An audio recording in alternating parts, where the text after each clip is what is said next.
강북 기준한다고 하면 월세가 300만 원이 넘는 지역들도 지금 나오고 있어요. 이 사람들이 이제 그 스탠스를 어떻게 하는 게 좋을까요?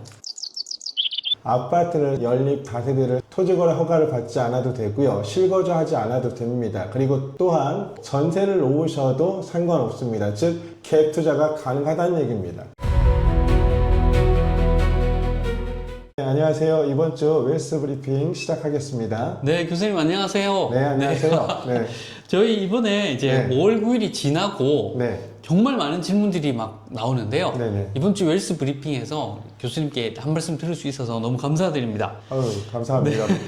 아무래도요, 5월 9일 양도세 중과 폐지 이후에 부동산 시장이 좀 어떻게 바뀌었는지 또 어떻게 바뀔 것 같은지 거기에 대한 관심들이 많거든요. 실제 네. 그 대통령께서 올해 1월 23일 X에 그 양도소득세 중과 유예에 대한 부분 이걸 폐지해야 되지 않겠냐 이런 것들을 많이 올리셨어요. 그 이후에 사실상 다주택자들 같은 경우는 약간 공포심에 휩싸이기도 했습니다. 대부분의 사람들은 양도세 유예의 그 중과가 계속 이어질 거라고 생각을 했거든요. 그런데 이 정부에서 양도세 중과 유예를 폐지한다고 하니까 그 사이에 한 1월 달부터 시작해서 5월 9일까지 다주택자가 주택을 처분할 수 있게 최대한 많이 물량이 시장에 나올 수 있게 이렇게 했는데 이미 사실 4월 중순쯤에 팔 분들은 다 파셨어요. 그리고 네. 5월 9일 이후에는 양도소득세가 중과되니 3주택 이상 같은 경우는 최고 세율이 82.5%입니다. 그러면 대부분의 사람들은 이렇게 생각을 할 수가 있겠죠. 내가 양도소득세를 82.5% 내느니 차라리 자녀한테 증여하겠다. 그래서 증여가 굉장히 많았습니다.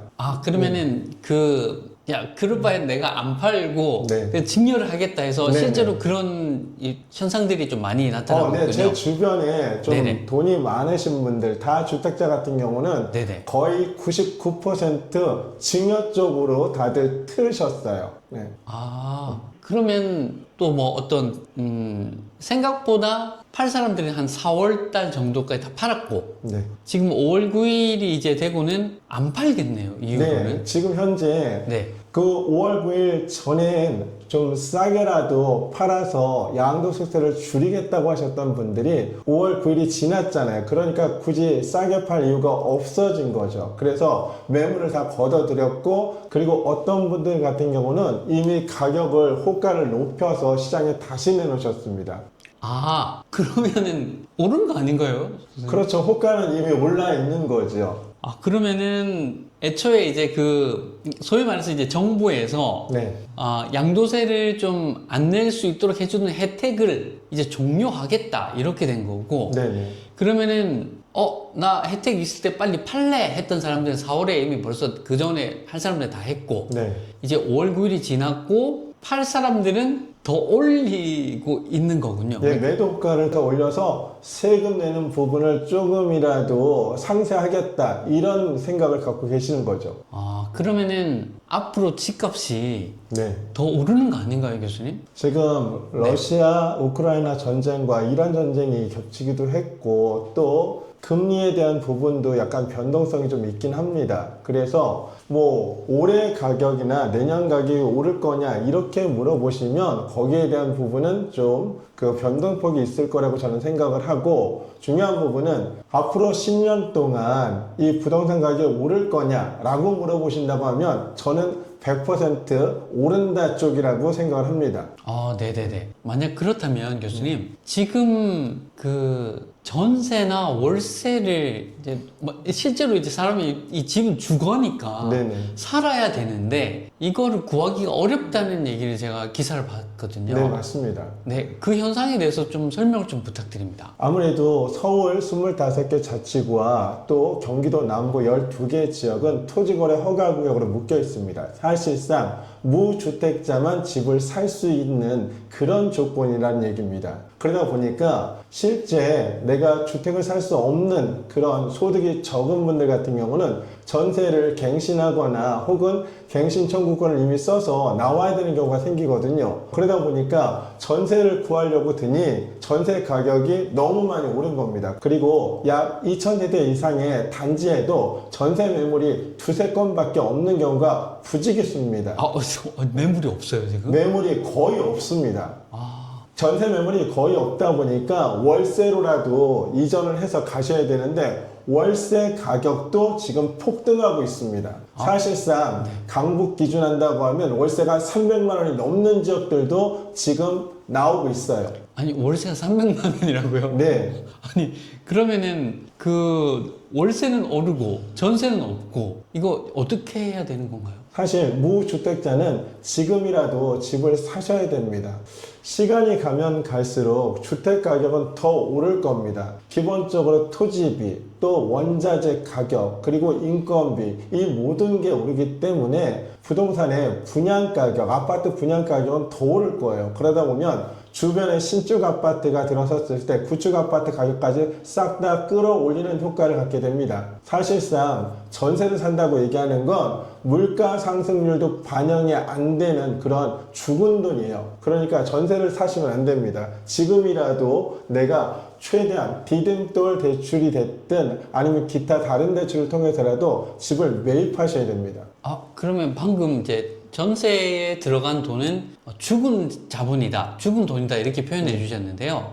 어떻게 보면 많은 사람들이 전세를 좀 선호하는데 네. 그 부분에 대해서 좀 뭐랄까요, 생각이 많아진달까요? 그럴 수 있을 것 같은데요. 네네. 조금 더 설명해 주시면 감사하겠습니다. 지금 물가 상승률을 연 2에서 3%라고 생각을 했을 때 내가 지금 전세보증금 5억에 산다라고 하면 앞으로 향후 20년 뒤에는 그 전세보증금의 가치는 현재의 가치의 반도 남아있지 않을 겁니다. 그렇기 때문에 전세를 사는 건 사실상 마이너스 투자라고 생각하셔야 됩니다.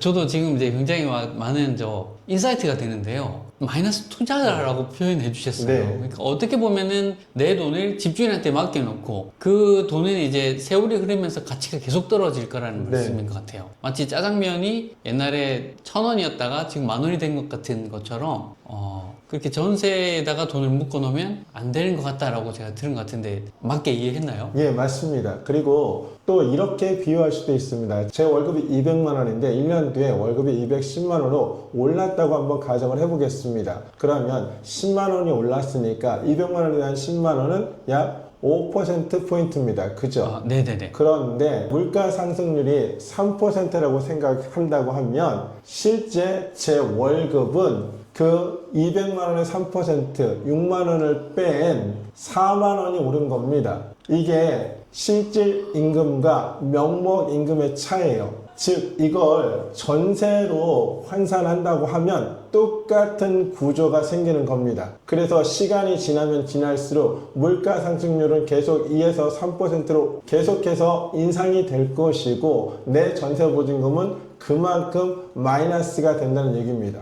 가만히 앉아 있는데 돈이 계속 사라지는. 그렇죠. 가만히 앉아 있는데 돈이 계속 빠져나가는 구조에 살고 계시는 거예요. 그렇다면 월세는 어떤가요, 선생님? 전세는 우리나라에만 있는 독특한 제도입니다. 그러다 보니까 월세를 계산할 때 전세가 비율이라고 보통 표현하거든요. 전세 대비 월세 비율을 따져서 월세 가격을 책정을 하는데 앞으로 전세가 점점 없어진다고 하면 외국처럼 월세 가격을 전세 가격의 비율로 계산하는 게 아니라 매매 금액으로 계산을 해버린다고 하면 싱가포르처럼 방 두 칸에 월세가 600만 원, 800만 원 그런 삶을 살게 될 수도 있습니다.